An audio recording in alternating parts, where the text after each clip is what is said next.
Free बिजली योजना बंद करने की तैयारी में प्रदेश सरकार, जल्द कैबिनेट में जाएगा मुद्दा, बोले जयराम ठाकुर। नेता प्रतिपक्ष जयराम ठाकुर ने कहा है कि सुक्खू सरकार हिमाचल प्रदेश के लोगों को मिल रही फ्री बिजली को बंद करने की तैयारी कर रही है। पहले भी कई प्रकार के जतन किए गए जो कामयाब नहीं हो पाए, लेकिन अब सरकार आयकर के दायरे में आने वाले लोगों से ये सुविधा वापस लेने की तैयारी कर चुकी है। बहुत ही जल्दी ये मुद्दा कैबिनेट में आने वाला है। हिमाचल में सत्ता में आने के लिए कांग्रेस ने तरह तरह के झूठे वादे किए, झूठी गारंटियां दी थी। इसमें एक गारंटी ये भी थी कि प्रदेशवासियों को बिना किसी शर्त के 300 यूनिट बिजली मुफ्त दी जाएगी। सरकार को बने 1.5 साल से ज्यादा समय हो गया है, लेकिन इस गारंटी पर मुख्यमंत्री द्वारा एक बार भी बात नहीं की गई। उल्टा बिजली पानी के दाम बढ़ाए गए।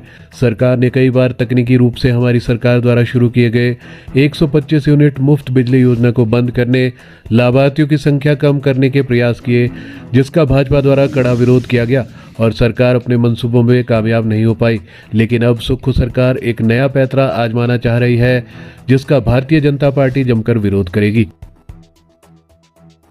जयराम ठाकुर ने कहा कि इस समय प्रदेश में मित्रों की सरकार चल रही है, जिसका लक्ष्य सिर्फ मित्रों को लाभ पहुंचाना है।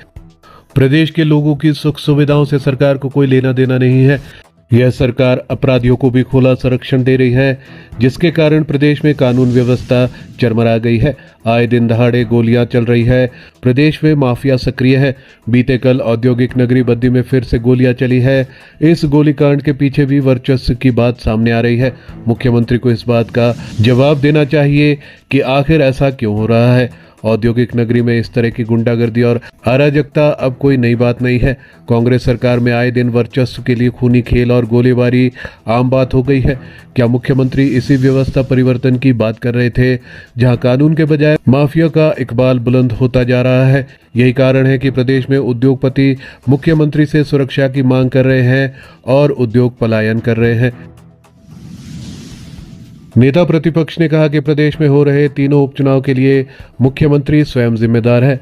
उनके द्वारा निर्दलीय विधायकों को सत्ता के दम पर प्रताड़ित करने, उनकी बातों को अनसुना करने, उनसे जबरिया समर्थन लेने के कारण ये हालात पैदा हुए हैं। लोकतंत्र में ताकत जनता के हाथ में होती है और लोकसभा के चुनाव में जनता ने कांग्रेस को नकारते हुए भाजपा को संपूर्ण स्नेह, सहयोग और समर्थन दिया है। प्रदेश में सत्ता होने के बाद भी कांग्रेस 68 में से 61 सीटों पर चुनाव हार गई है। मुख्यमंत्री अपनी विधानसभा हार गए। इस उपचुनाव में भी भारतीय जनता पार्टी तीनों सीटों पर भारी मतों से चुनाव जीतेगी। ये जीत कांग्रेस को सत्ता से बेदखल करने का मार्ग प्रशस्त करेगी।